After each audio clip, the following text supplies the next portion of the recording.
Bonsoir à tous, bienvenue sur le plateau Equinox Soir, votre décryptage quotidien de l'actualité de lundi à vendredi 19h, 21h, 18h, 20h, Greenwich Mean Time. Depuis la signature par le ministre directeur du cabinet civil d'un communiqué annonçant le départ de la capitale du président de la République en compagnie de son épouse pour un court séjour privé en Europe, des déclarations pour ou contre la présence du couple présidentiel en terre suisse se multiplient. C'est l'ambassadeur du Cameroun auprès de la Confédération helvétique qui, le premier, va tirer la sonnette d'alarme en faisant le constat selon lequel que, je le cite, les réseaux sociaux fleurissent des déclarations incendiaires et violentes de groupuscules extrémistes menaçant de s'en prendre à Monsieur le Président de la République, notamment lors d'une manifestation envisagée à Genève dans les jours à venir. Fin de citation.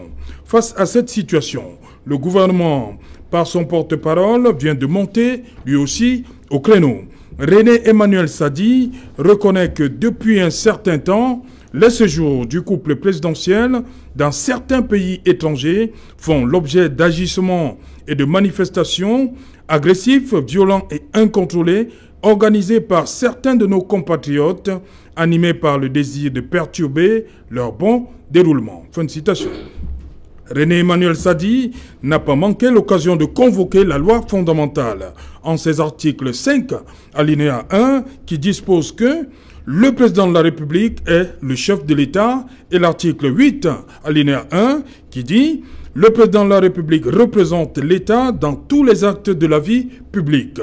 Le gouvernement de la République, par la voix de René Emmanuel Sadi, tient à rappeler que le président de la République est une institution consacrée par la Constitution. Toujours dans le communiqué du gouvernement, le président de la République a droit à des égards et mérite la considération de tous ses compatriotes.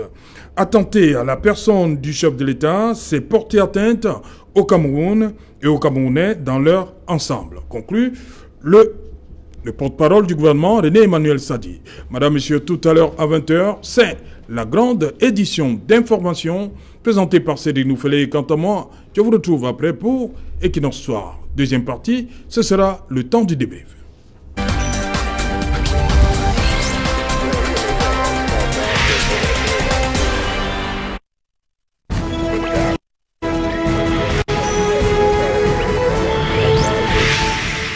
Séjour privé du chef de l'État en Europe, la tension ne baisse pas. Pour en parler, nous avons invité en plateau ce soir l'honorable Samuel Mout. Bonsoir, honorable, bienvenue. Bonsoir, c'est Jalin, merci pour l'accueil qui m'a été réservé. Je viens là pour parler de la République et surtout de la République. Voilà, la République et surtout de la République. Merci. Bonsoir, René Stéphane Ngoué. Mais bonsoir, donnez-moi l'occasion de saluer les militants de l'Union de population de Cameroun qui préparent leur 8e congrès ordinaire. Oui, il faut rappeler quand même que ça vient il y a quelques jours, il y a une date, le 13 juillet 1955. L'UPC était... Non, l'UPC est né le 10 avril 1948. Mais interdite. Interdite en 1955, oui. Voilà. Et réhabilitée par le président Aïdjo en 1966. Oui. Et puis légalisée de nouveau avec l'avènement d'un Cameroun multipartisan. Multipartisan de 1990. Donc, une longue histoire jalonnée de plein d'obstacles, mais que nous essayons tant bien que mal de reconnaître des brèches pour donner une alternance au Cameroun. Sop Amin Fodjo, bonsoir, bienvenue. Bonsoir, c'est Jean-Alain Outou. Bonsoir aux différents panélistes et surtout, je voudrais envoyer tous mes encouragements à tous nos camarades du parti qui actuellement sont sur l'ensemble du territoire, dans les différentes communes et qui ne lâchent pas prise parce que nous continuons à inscrire nos compatriotes sur les listes électorales, parce qu'il faut préciser que la fin des inscriptions sur la liste électorale, c'est le 31 août. Et les Camerounais doivent prendre conscience qu'aucun changement ne se fera sans passer par les urnes. Donc il faut qu'ils s'inscrivent massivement. Merci. Bonsoir Charles Dicam. Bonsoir Serge. Vous êtes là ce soir? Oui, je suis là ce soir. Enfin, j'en profite d'ailleurs pour m'excuser auprès des téléspectateurs. des raisons indépendantes de ma volonté m'ont contraint à être absent hier. Je m'en excuse encore une fois. Bonsoir donc à tous mes copanélistes et bonsoir aux très nombreux téléspectateurs d'Equinox Soir. Voilà, je commence par vous, honorable Samuel Motte. Il y a ce communiqué que j'ai rappelé en l'entame de mon propos. Le ministre directeur du cabinet civil a signé le 11 juin un communiqué qui annonçait comme ça que le couple présidentiel allait en Europe, avait quitté la capitale ce même dimanche 11 juillet pour un court séjour privé en Europe. Et il y a eu au cours de la même soirée l'ambassadeur Binti, ambassadeur du Cameroun auprès de la Confédération helvétique, qui annonçait déjà que des déclarations incendiaires et violentes de groupuscules extrémistes menaçaient de s'en prendre au séjour au président de la République et son épouse à travers des manifestations. Vous, quelle lecture vous faites de tout ce qui se passe, qui nous vient de Genève depuis ce 11 juillet? Bon, vous avez décidé de parler de la République. Oui, j'ai décidé de parler de la République. Le sentiment que ça me laisse, c'est un goût amer de constater que les fondements de la République sont bafoués, de constater effectivement qu'il y a un certain nombre de personnes qui rentrent dans le champ public sans savoir effectivement les codes qu'il faut utiliser. Qu'est-ce que nous voulons pour nos enfants de demain? C'est une République apaisée, un État apaisé où les gens peuvent vaquer à leurs préoccupations sans entrave. C'est également un État dans lequel on n'est pas sous la menace du plus fort, où le plus fort, effectivement, c'est les droits et règlements que nous nous sommes donnés d'un commun accord qui doivent être appliqués à tout le monde, y compris le président de la République, d'ailleurs, puisqu'on en parle. Mais également, ça doit être appliqué à un certain nombre de citoyens, parmi nous, les citoyens anonymes comme nous, qui pourraient être également portés à transgresser un certain nombre de règles. Il n'y a pas, dans une République, quelqu'un qui doit menacer l'autre. Et ça me laisse vraiment un sentiment amer parce que la plupart des gens qui manifestent en Suisse aujourd'hui, ils manifestent sous le couvert de quoi? Sous le couvert d'une certaine liberté que nous confère la loi fondamentale. Une certaine liberté. Qu'ils l'assimilent d'ailleurs ou alors qu'ils la collent aux droits des hommes, mais également à un certain nombre de droits fondamentaux qui nous sont dus à l'intérieur d'une République. Le problème, c'est qu'ils ont une lecture étriquée des lois et des règlements, mais également au-delà même des lois et des règlements qui pourraient s'apparenter à quelque chose qui serait dévoué, laissé aux spécialistes pour pouvoir interpréter les règles élémentaires de la vie commune, voudraient effectivement que l'on respecte son voisin. Et vous avez dit tout à l'heure, au-delà même des points de voisinage, nous parlons du président de la République. C'est ce qui a été rappelé par le communiqué du ministre Sadi en disant que c'est le chef de l'État, mais qu'en plus, en son article 8, c'est quelqu'un qui est l'incarnation de l'État. Et donc, aller à l'encontre de cette institution-là, qu'est celle de la présidente de la République, c'est effectivement mettre en marche sa propre nation. Quelle est l'image que nous voulons donner à l'extérieur? Quelle est l'image que nous voulons qu'on ait de nous? Parce que les gens parlent au Cameroun. Le Cameroun, c'est une composition d'êtres humains, de vous, moi et les autres, qui faisons cette nation-là. Et donc, si nous voulons que nous puissions être respectés en titre individuel, nous ne pouvons pas galvauder ce respect-là au titre collectif, parce que si le collectif est galvaudé, il s'en ressentira uniquement également au niveau des hommes que nous sommes. Attendez, le président de la République, il a également le droit d'aller et de venir. Ça fait également partie des droits fondamentaux. De quel droit on pense qu'on peut dénier à un être humain de se déplacer et de se mouvoir comme bon lui semble? Et vous voyez très bien, il y a une très totale contradiction entre ce que l'on semble revendiquer au quotidien et ce qu'on s'applique soi-même. J'ai entendu, heureusement que mon ami Ndikam m'a fait l'économie aujourd'hui, très souvent la plupart des gens qui manifestent, qui se réclament de l'opposition, quand ils commencent à manifester, ils disent nous manifestons, ou alors nous réclamons la libération d'un certain nombre d'entre nous qui sont aujourd'hui parce qu'ils ont voulu exercer leurs droits fondamentaux, leur liberté d'expression comme ils le disent. Sauf que dans leur cas, effectivement, nous les reconnaissons, la République les reconnaît le droit de manifester quand ils le veulent. Ils ont le droit de s'exprimer comme ils le veulent, sous réserve de respecter un certain nombre de droits. À partir du moment où effectivement ces droits-là ne sont pas respectés, ça voudrait tout simplement dire qu'on est sorti d'un cadre légal et de ce fait-là, on peut être condamné. Mais dans le cas du président de la République, Je voudrais bien que l'on me dise quelle est la loi qui a été transgressée en la matière. Et c'est très dangereux. Si à l'intérieur d'une société, il y a un certain nombre de groupuscules d'individus, je voudrais insister sur ce terme-là, les groupuscules d'individus, qui pensent qu'ils peuvent rançonner la place publique. C'est dangereux pour tout le monde.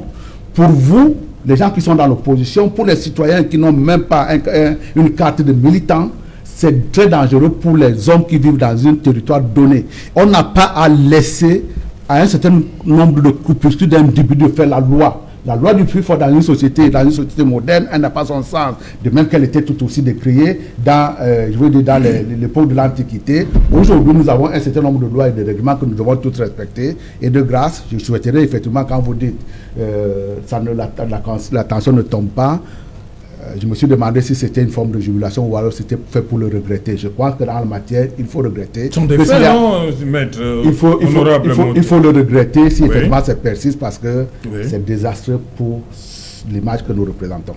Ok. Charles Dicam, pour vous, cette situation-là, comment vous... Ces événements, depuis le 11 juillet, quel regard vous posez sur tout ce qui se passe, qui nous vient de Genève?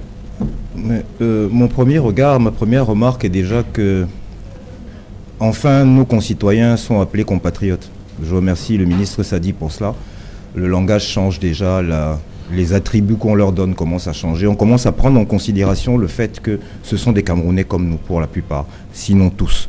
Même comme la double nationalité n'est pas reconnue et que beaucoup d'entre eux bénéficient d'une autre nationalité en plus de la nôtre.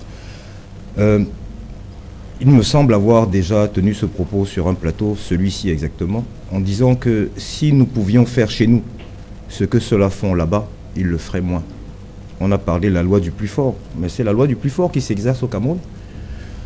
Je voudrais inviter mon copaniste, honorable Samuel Mout, au titre de toutes ses casquettes, et parmi la plus grande d'entre elles, celle de député, à m'aider, moi, à titre personnel, Charles Dicam, à obtenir une autorisation pour ne serait-ce que me réunir avec mes camarades au stade. Je prendrai tout sur moi. Je pense que la ville n'est pas en état d'insurrection. Je pense que le Cameroun n'est pas en état d'insurrection permanent depuis 30 ans. La dernière manifestation publique d'un parti d'opposition, je n'arrive même pas à me souvenir de quand elle date. Je me souviens par contre qu'il y a quelques jours encore, un représentant du PCRN était en train de nous expliquer que pour une marche sportive, il s'est vu interdire de sortir de chez lui et ses collègues de marcher avec lui. Je parle bien de marche sportive. Donc, je veux dire, on ne peut pas se plaindre de tout et de son contraire. Permettez-nous ici de nous exprimer. Permettez-nous ici d'échanger. Et puis, pensez-vous vraiment que le citoyen que je suis, moi, Charles Dicam, avec ce que j'ai connu du Cameroun, un État fort, un président fort, un pays respecté, des citoyens respectés, parce que c'est cela que moi j'ai connu. Vous pensez que je me glorifie de ce type d'image? Non. Mais peut-être aussi que le président Biya est beaucoup trop loin de ses concitoyens. Peut-être que c'est le seul moyen qu'ils ont de s'adresser à lui. Parce que ça fait 39 ans, 40 ans qu'il est là. Si je vous dis que je l'ai aperçu à moins d'1 kilomètre, je vous aurais menti. Il est venu peut-être en tout et pour tout 3 fois à Douala pour se réunir avec ses camarades de parti à Bonanjo. Et on nous demandait de quitter nos voitures à la cathédrale. Bon, alors, ce sont les conséquences de tout cela. Si vous étiez proche de votre population, peut-être qu'on n'en arriverait pas là. Donc seulement vous l'entendriez. Vous saisiriez ces besoins, ces questionnements, et peut-être que vous pourriez même les résoudre. Je pense que ces deux situations-là, il vaudrait peut-être mieux que les tenants du pouvoir voient le pendant de cela. Si on en arrive là, c'est parce que ici, nous ne pouvons pas nous exprimer. Je ne vais pas revenir sur ce qu'a dit l'honorable tout à l'heure. Oui, oui, honorable. Mais à un moment donné, il faudra que, comme vous faites appel à la République, que les uns et les autres se départissent de leur casquette. Dites-moi, ces gamins font quoi en prison depuis 9 mois? Ils ont fait quoi? Ils ont fait quoi? Ils ont fait quoi, honorable? Pourquoi sont-ils en prison? Présumés innocents. Mais vos camarades, 180 milliards, ils sont aussi présumés innocents, ils sont dehors. Ils portent même encore le titre de ministre de ma République. Qu'est-ce qui est le plus honteux à la face du monde? Non, il faut qu'on réfléchisse. Ça n'est pas à notre honneur, j'en conviens. Là, mais vraiment, personne ne pourra me faire quitter cette position. Ça n'est pas à notre honneur. Mais quand vous êtes poussés dans vos derniers retranchements, qu'est-ce que vous voulez que je leur dise? Moi quand j'échange avec eux, je leur dis merci. Je leur dis merci de porter haut la voix que moi je n'arrive pas à porter ici. Pourquoi je n'aurais pas le droit de tenir une manifestation, de marcher? J'ai encore vu dans quel autre pays ça s'est encore encadré aujourd'hui, bien correctement. Ça se fait. Ça s'est déjà fait. Ça s'est fait dans les années 90. Donc il y a eu régression. Voilà, tout simplement.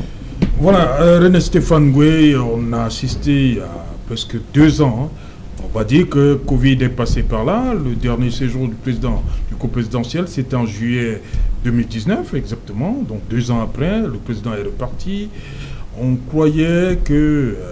mais voilà, le bloc, nos compatriotes ont décidé, une fois de plus, de se placer à la fenêtre de l'hôtel intercontinental pour crier dans les oreilles du président.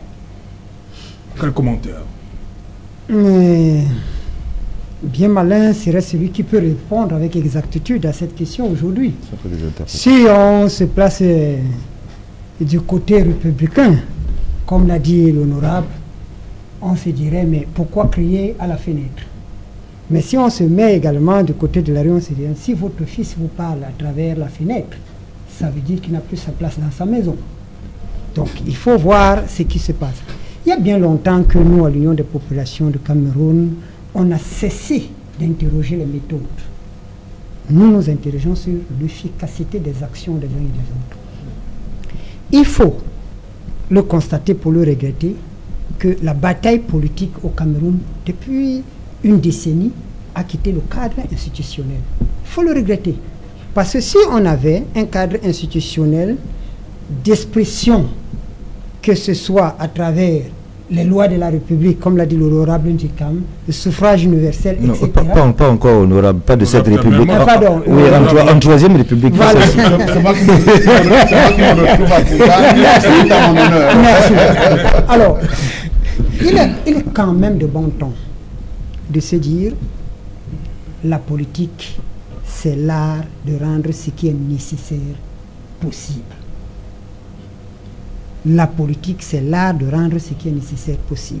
À partir de là, si les Camerounais se sentent dégagés dans le cadre institutionnel d'expression, ils peuvent utiliser tout ce qui est utile pour reconquérir leur statut de citoyen et leur forme d'expression. Il faut le regretter, mais il faut le constater également. Je voudrais dire, depuis que ces enfants ou ce compatriote manifeste en Europe, avons-nous une seule fois essayé de les écouter? Avons-nous une seule fois essayé de comprendre ce qu'ils essayent de dire à travers leurs manifestations? Il ne suffit pas de critiquer. Il faut que nous sachions qu'il n'y a pas de Camerounais à part ou de Camerounais à part entière. Ceux Camerounais qui crient dans les rues sont des Camerounais. De la même manière que ceux qui sont dans les palais construits dans par nos impôts disent et incarner la République. Donc, vu sous cet angle-là, nous disons tout simplement que les méthodes peuvent ne pas être encadrées, efficaces. C'est pour ça que vous vous souvenez lors du débat ici, que vous avez d'ailleurs repris en boucle sur l'éventualité d'une révision du code électoral. Nous ne cessons de marteler depuis 4 ans que nous devons nous réconcilier. Il faut d'abord que les Camerounais se réconcilient. Et il n'y a pas, ce n'est pas le plus faible qui arrête la guerre, c'est le plus fort. C'est le plus fort qui dit, à partir de cet instant, je ne bagarre plus, venez, on parle. Il faut une réconciliation nationale des Camerounais. Et nous disons 4 choses importantes. Il faut une révision constitutionnelle. Il faut remettre une nouvelle institution de gestion des élections. Il faut une nouvelle loi électorale. Et il faut un gouvernement de transition pour que une communion de cœur, nous repartons de nouveau pour redevenir le Grand Cameroun. Moi, en ce qui concerne les événements à l'extérieur, je le regarde. J'ai dit la dernière fois ici que pour moi, ce n'est pas efficace. Parce qu'à partir du moment où ça ne peut pas amener le président de la République à changer la Constitution, qui est l'élément numéro 1 pour lequel l'UPC est prête aujourd'hui à engager des batailles. Ernest Stéphane Goué, 1 minute. Vous avez dit, est-ce qu'on a au moins écouté ces gens-là une seule fois? Oui. Leur problème, c'est quoi? La double nationalité? Mais non. Si quelque chose est fait dans ce sens-là, de Stéphane Boué. Je ne pense pas que, parce que le problème est politique aujourd'hui et multiforme. Oui. Je ne pense pas que ceux compatriotes-là posent leurs problèmes personnels. Vous savez, quand la politique échappe aux politiciens, il devient une activité des activistes. Et les activistes entremêlent tout. Oui. Et vous avez vécu les émeutes de la faim ici, à Douala. Ce n'est pas les politiques qui ont fait la grève. Donc, il faut que nous sachions, nous les politiques, lorsqu'il y a des phénomènes de cette nature, aller vers les populations, les écouter et encadrer leur bataille. Donc, ce n'est pas une bataille de la diaspora.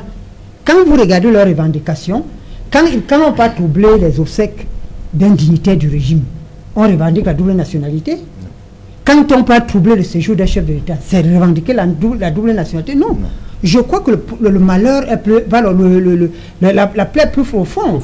Donc il faut qu'on se dise que le cadre institutionnel des luttes politiques ayant foiré, les hommes politiques ayant entre guillemets été écartés du champ de bataille politique, les activistes ont pris le dessus. Donc à ce niveau-là, on ne peut plus parler des revendications sporadiques. Il faut écouter le peuple, il faut écouter les citoyens et il faut se réconcilier. Il faut se réconcilier. C'est ça le message de l'Union des populations du Cameroun. Sobamine Fodje, vous êtes un ancien de la société civile. Vous étiez à la tête d'un mouvement des patriotes, c'est bien cela. Aujourd'hui, lorsque vous regardez ces événements de Genève, vous avez l'impression, vous savez, ce qu'ils revendiquent véritablement? Ces Camerounais-là qui crient à la fenêtre du président Biya?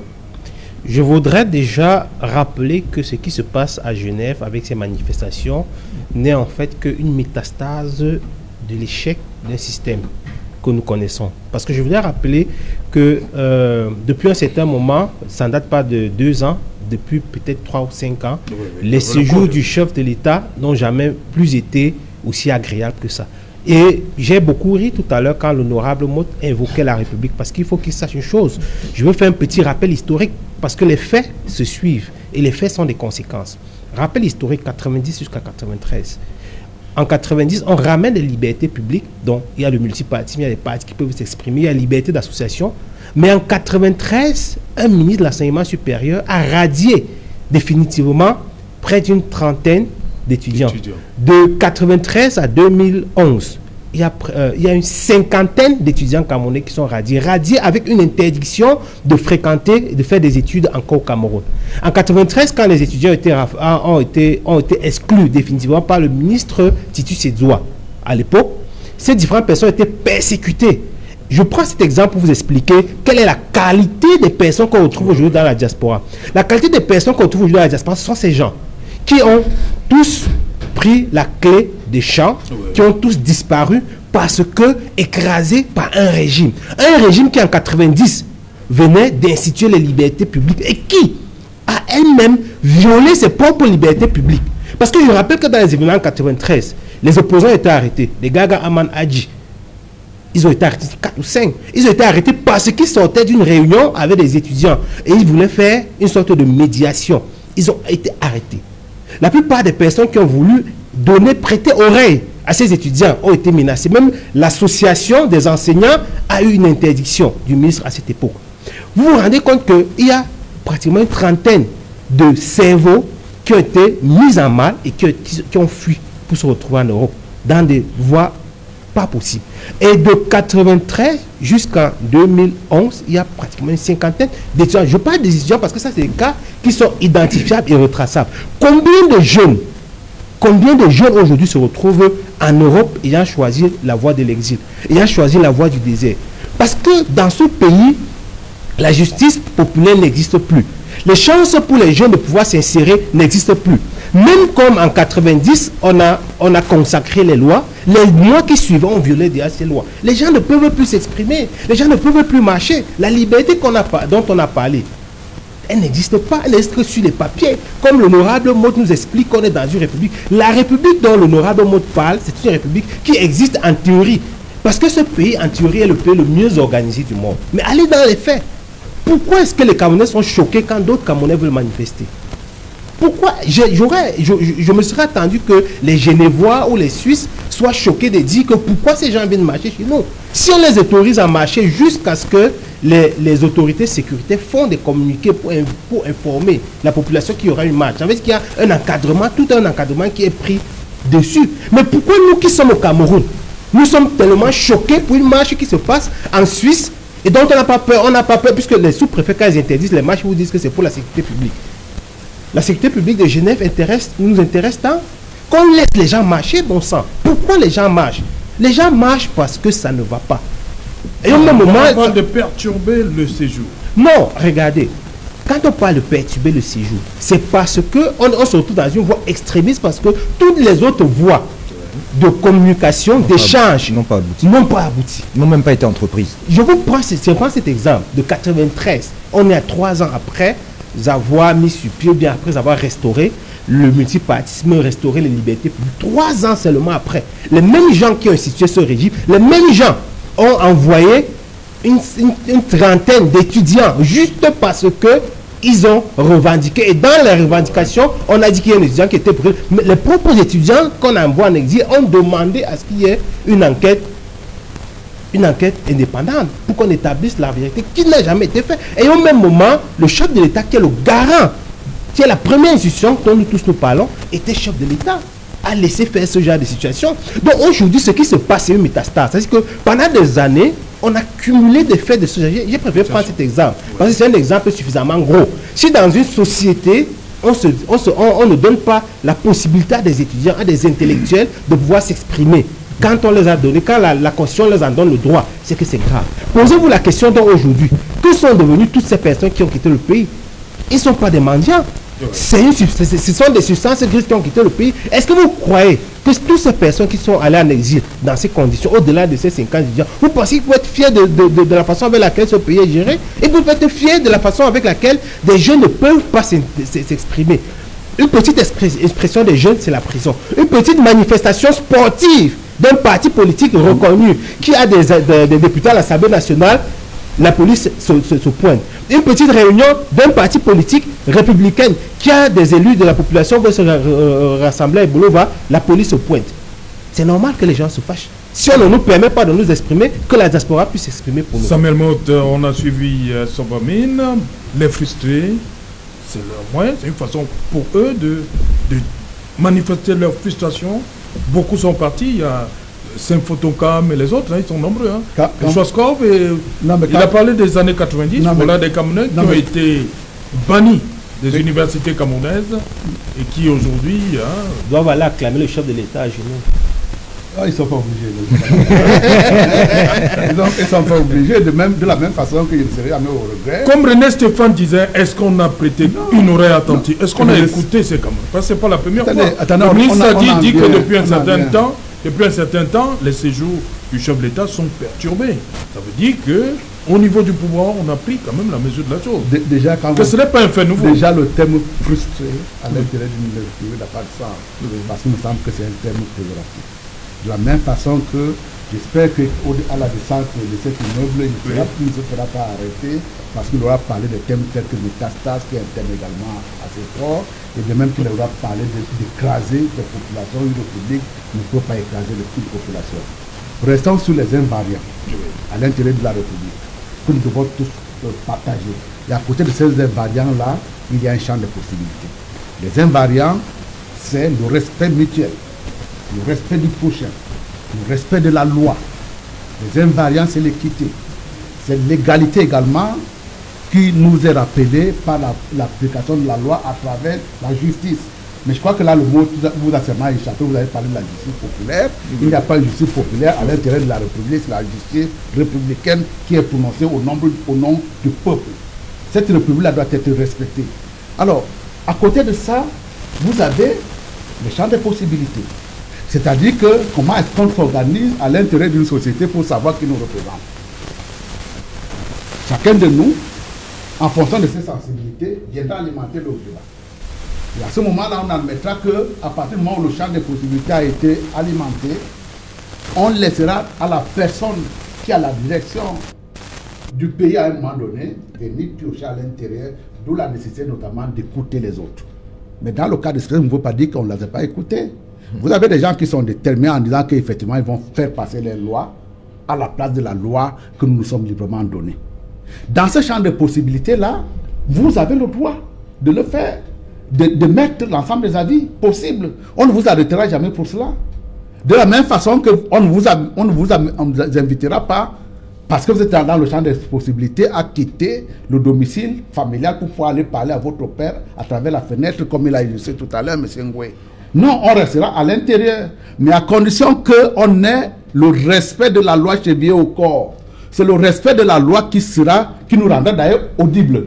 Parce que dans le cadre des cris qui sont émis, quand vous dites, parce qu'on les écoute, qui sont émis à travers la rue, je ne suis même pas sûr que ces gens-là qui sont dans la foule ont le discernement nécessaire pour pouvoir poser les actes pour lesquels effectivement ils souhaiteraient être compris. Mais à l'intérieur de la République, il y a un certain nombre de canevas qui sont donnés.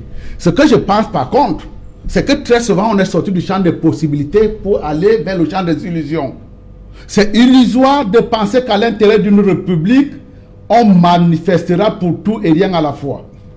Que l'on manifestera alors qu'il y a un canevas de la manifestation qui a été préalablement défini et accepté de tout le monde. Si le canevas n'est pas bon, on attendra le temps nécessaire à modifier le canevas actuel pour pouvoir faire ce qu'on a envisagé de faire à ce moment-là. Mais tant que ce canevas-là existe, on le respectera tout de même.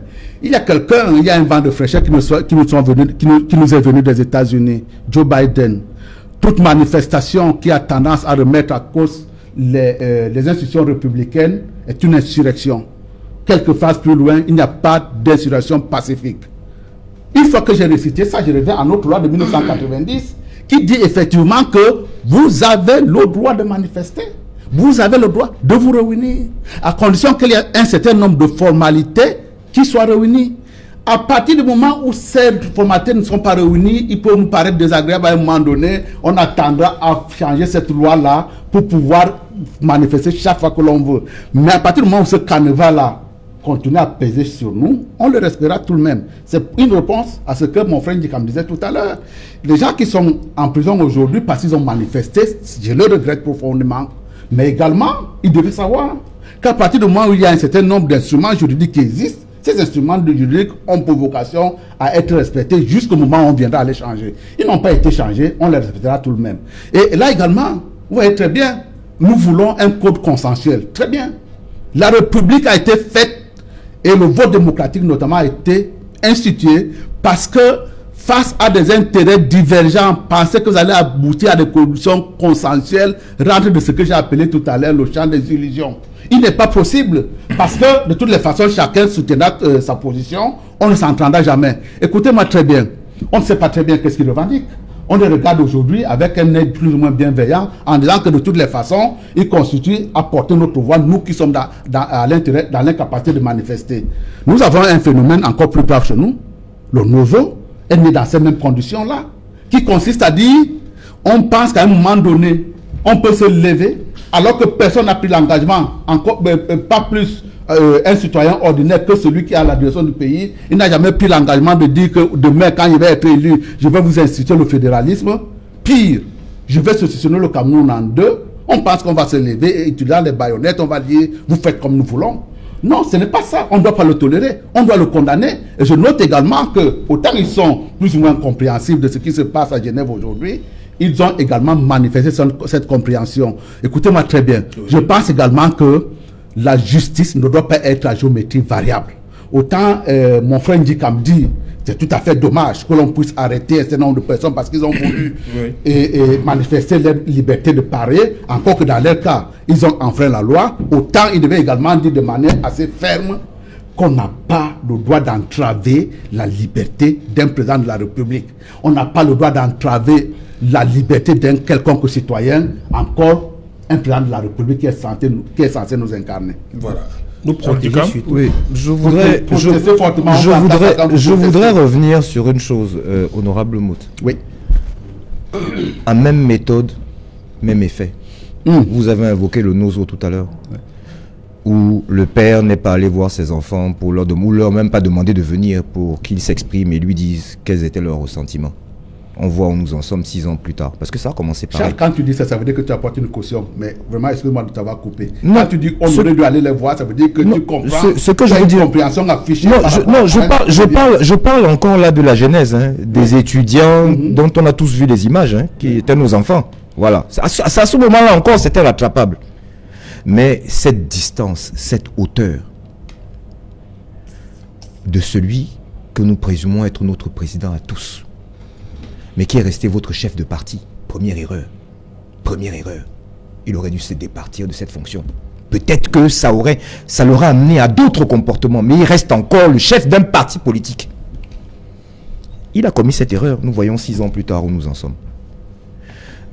Vraiment, vous pensez que si il demande à ces 3 ou 4 gars du corps qu'on l'a autorisé à emmener avec lui, là, allez voir les enfants, là, demandez-leur de désigner même 5 personnes, là, ils viennent déjeuner avec moi.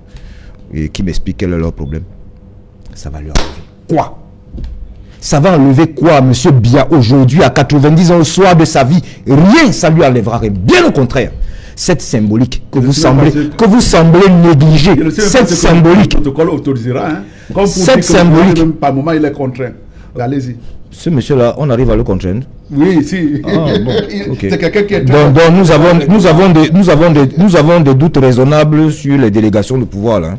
Parce que si on le contraint, comme vous dites là, ça m'inquiète beaucoup. Hein, parce que sur haute instruction, là, on va commencer à vérifier ça bien. La loi contraint le président de la République. Ah, non, je suis seulement en train de dire, tant qu'à douter, j'étais donc en train de dire que, à même méthode, même effet. Oui. Le refus obstiné de l'écoute, du dialogue avec l'autre. Ce qui s'apparente même parfois, mais plus venant de ses affidés que de lui-même, même si de temps en temps, il a des petites pointes d'humour qu'on peut assimiler également à du mépris. Je ne rappellerai pas les petits partis, mais ceux dont il parle, c'est la seule fois où il a parlé d'un parti, de le petit justement. Donc, il faudrait qu'on change un petit peu de méthode. Il faudrait qu'on déplace le curseur. Je dis et je répète que ces gamins-là, ne s'y attendant pas en plus, si il leur parvenait cette surprise, qu'ils leur disent, bon, ok, très bien, j'aurais voulu qu'on en parle à la maison, mais comme nous sommes déjà là, oui, venez et dites-moi de quoi il en retourne. Qu'est-ce que ça lui coûterait? Qu'est-ce que ça lui enlèverait? Quand on dit qu'on dérange son séjour, avec les triples vitres, comment dire, pare-balles et machin, il entend quoi? Il n'entend rien. Il n'entend rien. Bon, la seule chose, il ne peut pas aller se promener au bord du lac Léman. Bon, déjà, il fait moins de sport. Donc, il a tout là-bas, vélo d'appartement, tout. Ils ne sont pas entrés. Mais seulement, il est au courant qu'ils sont là. Et ça le gêne. Et ça le gêne, et ça me gêne. Et ça nous gêne. Parce que pour nous autres qui avons passé une partie de notre vie à l'étranger, moi, recevoir un coup de fil d'un ami français ou belge ou allemand pour me dire que mais vous avez encore... Non, je préférais qu'il m'appelle pour autre chose. Pour me demander sur quoi est-ce qu'il peut travailler avec moi, dans l'intérêt de mon pays, mais toujours à la rubrique faits divers. Mais du fait des mêmes, tout simplement. Donc, changer de méthode. Et je vais venir sur un des points que je trouve fondamentaux. Et celui-là l'est particulièrement. Il va falloir que on réconcilie les cœurs avant toute autre chose dans ce pays, parce que c'est d'abord les cœurs qu'il faudra. Ce sera une bataille de tous les instants et longtemps et tous main dans la main, sinon on ne s'en sortira pas. Deuxième des choses, c'est un secret de Polichinelle. Nous sommes en phase de transition. Ce qu'il n'a pas fait pendant 40 ans, consulter les leaders de partis d'opposition, consulter le patron des patrons, comme il se fait partout ailleurs. Mais comme il a dit, le Cameroun, c'est le Cameroun. Mais on voit où ça nous a amené. Nous allons être contraints, alors que ça aurait pu être fait de manière encadrée, à son initiative, tout à son honneur, de nous asseoir et d'envisager l'avenir ensemble. Parce que la famille politique qu'il laisse, elle-même est dans le désarroi. Elle-même est dans le désarroi. Et qui ne constitue pas un dixième des Camerounais. Il ne faut pas qu'on se mente. Il ne faut pas qu'on se mente. La réalité des faits est là, têtue. Et je dis encore, pour chuter, honorable, à l'aide de vos camarades de la préfectorale, parce que nous savons tous que ce sont vos amis, je vous demande encore, joignez-vous à moi, aidez-moi à obtenir une autorisation au stade omnisport, là, 50 000 places, je remplis, je prends sur moi, comme on condamne à vie, s'il y a une seule chaise cassée, et vous allez voir que je lève la salle. Non, il va même pouvoir retourner là-bas comme avant, s'installer là-bas 6 mois, puisque les Camerounais se débrouillent sans lui. Sa présence égale son absence. Ok. Voilà. René Stéphane Boué, comment faire donc pour que la tension baisse? Oui, comme je le dis très souvent... Chandicam proposait, si on peut vous parler, oui. Vous vous demandez, est-ce qu'on les a écoutés depuis? Vous pensez que cette fois-ci on pourrait prêter une oreille attentive? C'est pas là où je voulais entrer. Oui. L'encadrement de ces activistes n'incombe pas seulement au pouvoir, il incombe également à l'opposition. Parce que c'est une forme de lutte pour la conquête du pouvoir. Oui. J'ai appris à travers les médias que Calibro aurait déclaré que le seul parti où il peut militer au Cameroun, c'est l'UPC. Alors je lance un appel à partir de votre plateau. Oui, bien sûr. L'Union des populations du Cameroun est ouverte à encadrer cette diaspora qui lutte pour l'instauration d'une alternance au Cameroun. Que nous sommes prêts. Parce que en réalité, l'honorable Moutedi parlait de champ de possibilités. Oui. Très souvent, lorsqu'on parle de champs de possibilités en politique, il y a des champs institutionnels, il y a des champs non institutionnels. Ça numéra des possibilités. Alors, dans ces possibilités, on s'accommode parfois. Lorsque, malgré qu'on dise qu'on ne prend pas le pouvoir par les armes, on voit le Mali, dont la communauté internationale beau sonner des cloches. Là, on n'est plus dans la République. Non, c'est une République, puisque à partir du moment où c'est une République. On a vu le Tchad. Et permettez que j'aille jusqu'au bout de ma réflexion. On a vu le Tchad avec une transition familiale. Oui. On s'en est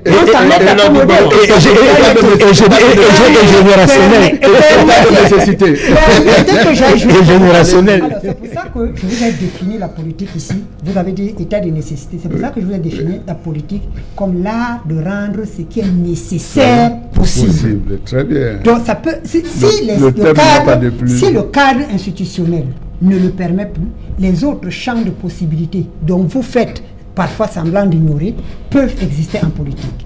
Mais, à l'Union des populations de Cameroun de haut de nos 73 ans, nous continuons à être ce conseiller attentif qui clairons comme le berger au désert, pour paraphraser les chrétiens. Écoutez la voix du berger. Il y a dans ce pays aujourd'hui, la situation de crise est tellement... Et je suis content que mon frère Njikam, oui. Nous sommes toujours en harmonie dans nos formes de pensée. Nous parlons de la réconciliation nationale. Depuis les indépendances, on a dit, faisons la réunification avant d'aller à l'indépendance.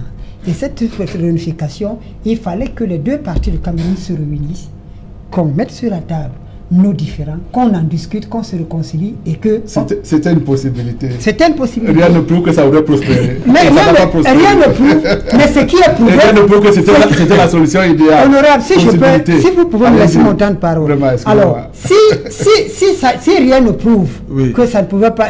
La preuve a été donnée que le contraire a échoué. Bon. Selon votre analyse. Les faits sont petits. Le commentaire est libre, les faits sont là. Avant d'arriver à l'état unitaire, on a demandé à ce qu'on se retrouve et qu'on se réconcilie. On nous a servi la conférence de Fumban, où on a vite fait de carter le parti nationaliste et de bâcler les choses. On ne s'est pas réconcilié. Après, on est arrivé aux années 90, parce que je ne vais pas vous faire toute l'histoire du Cameroun. On a dit conférence nationale souveraine. Vous nous avez servi la tripartite. Ça a donné ce que ça a donné. Nous sortons d'un grand dialogue. Ça ne fait même pas 2 ans. On est encore dans les mêmes blessures, les mêmes séquelles. Vous allez me dire, si on avait fait comme l'UPC, rien ne prouve que ça aurait marché. Mais, comme on n'a pas fait comme l'UPC, nous démontrons que ça ne marche pas. Aujourd'hui, nous disons clairement que le chef de l'État doit, cette institution que vous clamez très haut, du haut de son âge, du haut de son expérience, du haut de son expertise, réunir tous ses enfants, exorciser les démons. Après avoir exorcisé le démon, on s'assoit et on dit quel est le cadre institutionnel qui doit guider le choix des Camerounais. On commence par la loi fondamentale. Je sais que dès qu'on parle de la loi fondamentale ici, on dit on veut nous amener au fédéralisme. Non, l'UPC n'a jamais été pour le fédéralisme. L'UPC est pour l'État unitaire décentralisé. Donc au moins, vous n'allez pas nous soupçonner, nous aussi. Après, dans la loi fondamentale, on parle de code électoral.